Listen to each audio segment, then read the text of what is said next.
Hi friends, welcome to Sona Meena kitchen. நம்ம சேனலில் இன்றைக்கி என்ன பார்க்க போகிறோன்னா நெல்லிக்காய் ஊறுகாங்க. இது நாட்டு நெல்லிக்காய். நீங்கள் எந்த நெல்லிக்காயில் வேணாலும் இந்த மாதிரி ட்ரை பண்ணி பார்க்கலாங்க. அது மரக்கலரில் இருக்கிறதெல்லாம் வந்து கெட்டு போனது கிடையாதுங்க. இந்த நெல்லிக்காயோட வகை இப்படி தான் இருக்கும். இப்போ நல்லா கழுவிட்டு ஈரம் போக தொடச்சிட்டு 2 ஸ்பூன் கல் உப்பு, கொஞ்சம் மஞ்சத்தூள், ஒரு லெமன் ஊற்றுருங்க. லெமன் வந்து நமக்கு ப்ரிசர்வேட்டிவாக இருக்கும். நம்ம வந்து வினிகர்லாம் ஊற்ற வேண்டாம். இந்த துவர்ப்பு கசப்பு அதிகமாக இருக்கிறதையும் இந்த லெமன் எடுக்கும். ரெண்டாவது நமக்கு ஊறுகாய் கெட்டு போகாமல் 6 மாதம் வரைக்கும் இருக்கிறதுக்கு ஹெல்ப் பண்ணுங்கள். இப்போ வந்து ஒரு லெமன் நல்லா புழிஞ்சு விட்டு குலுக்கி 8 மணி நேரம் மூடி எடுத்து வச்சிடணுங்க. 8 மணி நேரம் நல்லா ஊற விட்டுறணும். இப்போ வந்து எல்லோரும் இம்யூனிட்டி பூஸ்ட்டு ஏதோ வெளியில் வாங்கி சாப்பிட்றாங்க. அதுக்கு பதிலாக நம்ம இந்த மாதிரி நெல்லிக்காய் ஊறுகாய் போட்டு டெய்லி மதியான நேரத்தில் எடுத்துக்கிட்டிங்கன்னா 2 பீஸ் எடுத்துக்கிட்டிங்கன்னா கட்டாயம் நோய் எதிர்ப்பு சக்தி ஜாஸ்தியாகும். காய்ச்சல், சளி இது அந்த மாதிரி ப்ராப்ளம்லாம் வரவே வராதுங்க. இம்யூனிட்டி பூஸ்ட்டாக ஒர்க் பண்ணோம்.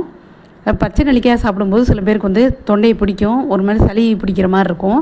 அதுக்கு பதிலாக அந்த மாதிரி ஊறுகாய் போட்டு வச்சுட்டிங்கன்னா எப்போ வேணாலும் 2 பீஸ் எடுத்துக்கலாங்க.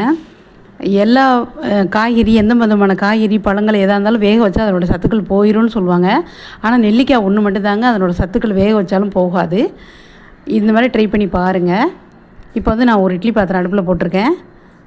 தண்ணி சூடு வந்த பிறகு இப்போ வந்து நெல்லிக்காயை எடுத்து வச்சுக்கலாங்க. 10 நிமிஷம் வேக வச்சா போதும். அது வந்து அந்த பெரிய நெல்லிக்காய்னா நமக்கு வெடித்து வெந்த மாதிரி தெரியும். இது வந்து ரொம்ப ஹார்டாக இருக்கிறதுனால 10 நிமிஷம் வேக வச்சா போதும். அதிலே வெந்துருங்க. நம்ம திருப்பி வேறு வதக்க தான் போகிறோம். அப்படிங்கும்போது ஒரு 10 நிமிஷம் வேக வச்சாவே தாராளமாக போதும். இது உடம்புக்கு ரொம்ப நல்லதுங்க. குளிர்ச்சி, முடி வளர்ச்சிக்கெல்லாம் வெளியில் நிறைய வந்து முடிக்கு நிறைய அப்ளை பண்ணுறோம். அதுக்கு பதிலாக வந்து நெல்லிக்காய் டெய்லி எடுத்துக்கும் போது கட்டாயம் முடி வளர்ச்சி நல்லா இருக்குங்க. வெளியில் மட்டும் முடிக்கு அப்ளை பண்ணிட்டு முடி வளரலைன்னு நினைக்கக்கூடாதுங்க. நம்ம சாப்பிட்றதும் இம்யூனிட்டி பூஸ்ட்டு அந்த மாதிரி நல்லா இந்த மாதிரி சத்தான பொருட்கள் நிறைய சாப்பிட்ணும். கீரை, நெல்லிக்காய் அந்த மாதிரி ஐட்டங்கள் நிறைய எடுத்துக்கணும். இப்போ வந்து ஒரு பாத்திரம் அடுப்பில் போட்டு நல்லெண்ணெய் ஒரு 6 ஸ்பூன் வரைக்கும் ஊற்றிக்கிறேன் நான். நீங்கள் கூட வேணாலும் ஊற்றிக்கலாங்க. இதுவே போதுமானதாக இருக்கும். இப்போ நெல்லிக்காய் நான் உதுத்து எடுத்துட்டேங்க. ஆற வச்சு உதுத்து எடுத்துகிட்டு வந்துட்டேன். அந்த கொட்டையெல்லாம் எடுத்துகிட்டு முழுசாக போடும்போது அது அவ்வளோ தூரம் உப்பு உரப்பெல்லாம் சாராது. இந்த மாதிரி உதுத்து வச்சு போடும்போது தாங்க உப்பு உரப்பெல்லாம் பிடிச்சி நல்லாயிருக்கும் சாப்பிடும்போது. இப்போ கடுகு 1/2 ஸ்பூன், கொஞ்சோண்டு பெருங்காயத்தூள் போட்டுக்கிறேன். இது நல்லா பொரிஞ்ச பிறகு நம்ம வேக வச்சு எடுத்ததுனால நெல்லிக்காய் வந்து ஈரத்தன்மையாக இருக்கும். அந்த ஈரத்தன்மை போகிறதுக்கு 2 நிமிஷம் வதக்கணும் நெல்லிக்காயை.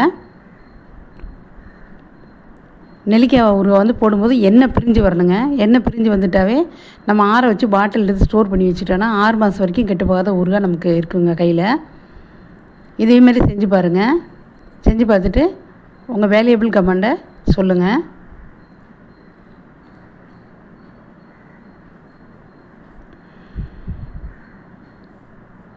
இப்போ வந்து நல்லா வதக்கியாச்சுங்க. இப்போ வந்து உப்பு போட்டுக்கலாம். ஏற்கனவே உப்பு ஊற வைக்கும்போது கொஞ்சம் போட்டிருக்கோம். இப்போ போட்டு பார்த்துட்டு சாப்பிட்டு டேஸ்ட் பார்த்துட்டு பத்தலைன்னா போட்டுக்கலாங்க. நான் 1 ஸ்பூன் அளவுக்கு போடுறேன். இது சின்ன ஸ்பூனு, அதனால் 2 வாட்டி போடுறேங்க. நெய் சூப் தான் போடுறேன். இதுக்கப்புறம் கல் போட்டால் அவ்வளோ சீக்கிரம் கரையாது. அதனால் நெய் சூப் தான் 2 ஸ்பூன் போடுறேன். நீங்கள் கல் போயினாலும் பொடி பண்ணி போட்டுக்கலாம். இந்த உப்போட ஈரத்தன்மை போக 1 நிமிஷம் வதக்கிட்டு நான் வெல்லம் போடுறேங்க. 2 ஸ்பூனு, 2 ஸ்பூன் அளவுக்கு இடித்து வச்ச வெல்லம் போடுறேன். நீங்கள் மண் வெல்லமாக இருந்தால் நல்லா தண்ணியில் கரைச்சி கொதிக்க விட்டு கெட்டியாக கரைச்சிக்கோங்க. அந்த வெள்ளை கரைசலை ஊற்றிக்கலாங்க.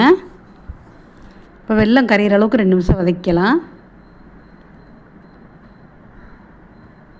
இந்த வெல்லம், நெல்லிக்காய், எலுமிச்சம்பழம் எல்லாம் சேரும்போது அயன் சத்தும் விட்டமின் சி சத்தும் நமக்கு உடம்புக்கு நல்லா சேருங்க. ரொம்ப நல்லது இந்த ஊறுகாய். உடம்புக்கு வந்து ரொம்ப குளிர்ச்சி. இந்த வெயில் நேரத்தில் எடுத்துக்கிட்டிங்கன்னா ரொம்ப நல்லா இருக்குங்க. இப்போ 2 ஸ்பூன் மிளகாத்தூள் போட்டேன், அது பத்தலை. அதுக்கப்புறம் இன்னும் 2 ஸ்பூன் மிளகாத்தூளும் 1/2 ஸ்பூன் உப்பும் போட்டுக்கிட்டேங்க. இப்போ பார்க்கும்போதே சாப்பிடும் போல் எச்சி ஊறுது பாருங்கள். அவ்வளோ டெம்டிங்காக இருக்குங்க இந்த ஊறுகாய். சூப்பராக இருக்கும். ஒரு டைம் ட்ரை பண்ணி பாருங்கள். இதே மெத்தடில் செஞ்சு பாருங்கள். சூப்பராக இருக்குங்க. நம்ம கடையில் வாங்குறத விட நம்ம வீட்டிலே செய்கிறதாங்க ரொம்ப நல்லாயிருக்கும். ஹோம்மேடாக செய்கிறது ரொம்ப நல்லது. அவங்களாம் என்ன ப்ரிசர்வேட்டிவ் போடுறாங்கன்னு தெரியாது. இது மாதிரி பண்ணவே 6 மாதம் கெட்டு போகாத ஊறுகாய் நமக்கு ரெடியாக இருக்குங்க. செஞ்சு பார்த்துட்டு உங்கள் கமெண்ட்ஸ் சொல்லுங்கள்.